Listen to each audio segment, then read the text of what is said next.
All right, well, my name is Terry McDermott, and I am the curator at the Wilmington Town Museum at the Colonel Joshua Harnden Tavern.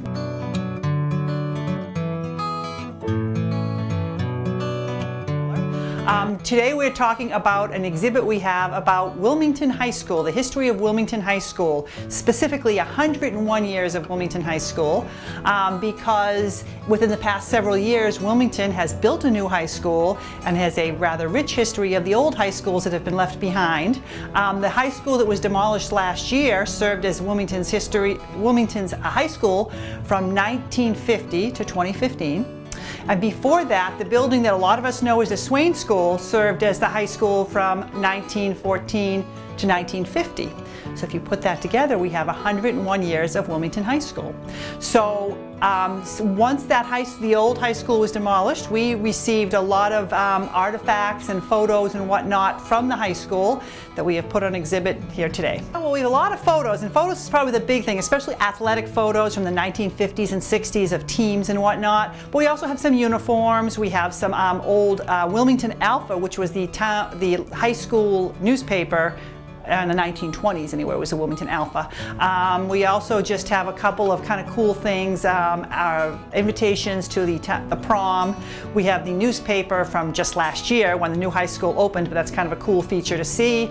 And a lot of photos from the 1920s, class photos from the 1920s, which I think are super interesting. A, to see how people are dressed, and B, to see how small Wilmington High School senior class was in the 1920s. So in this display case right here, we have some photos from Wilmington High School in circa 1950. We actually have some, I think, really cool photos showing the construction of the high school in 1949, 1950, and the big dedication ceremony that they had in October of 1950. It was clearly a huge town event when they dedicated that new high school. And there's some really cool color photos here with pictures of dignitaries at the time. We also have in the same case some photos of the same school last year as it was getting ready to be demolished. So it's a sort of interesting juxtaposition. And the other thing we have in this case are some copies of some of the documents that were in the Wilmington time capsule that was opened last year. In that time capsule that they found in the cornerstone of the 1950 high school, they found it was mostly documents related to the actual planning of that high school. They just, I think, wanted to commemorate the vote that the town took to actually build it. So we have a couple of copies of that and some drawings of the plan of the high school as it was going to develop. But anyway, I thought those were really cool. There's also a picture of the actual program from that dedication, which was such a big deal in October of 1950. So this is one of the sports-related photos from the high school. This is a picture of a gal named Jeannie Ashworth. She lived in Wilmington, and she was a very big celebrity by our standards. She participated in the Winter Olympics. She was a speed skater, and she participated in 1956, 1960, and 1964. And in 1960, she won the bronze medal. And this is a picture of her here at the Olympics. I think somebody told me this is Rome, but this is a picture of her in place at the Olympics. So we are now in the grog room at the Harnden Tavern, and I have some more photos from the Wilmington High School graduating classes. And in fact, in this room I have a graduating class of 1935 and 1940. It's pretty interesting to see, even within a period of 5 years, the high school classes are getting bigger.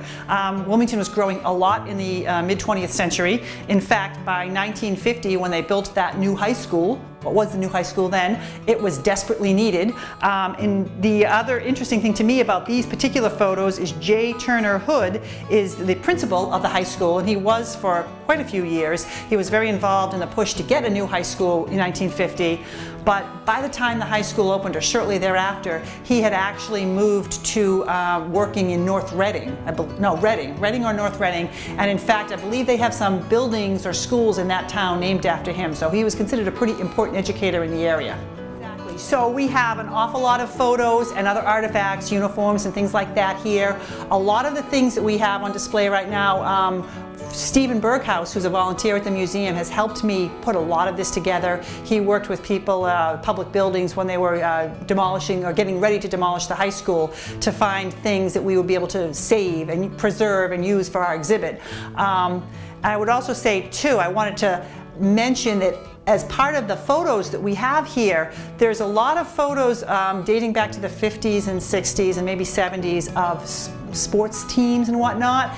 And a lot of the people who have come here to see this exhibit are very interested in looking at those photos and seeing if they know people in them. Some of the photos, actually, the people who are in them are labeled in pen or whatever. So it is kind of a cool thing to come here, especially if your family's been in town for a long time and you might know somebody in these photos. It might actually surprise you to learn that.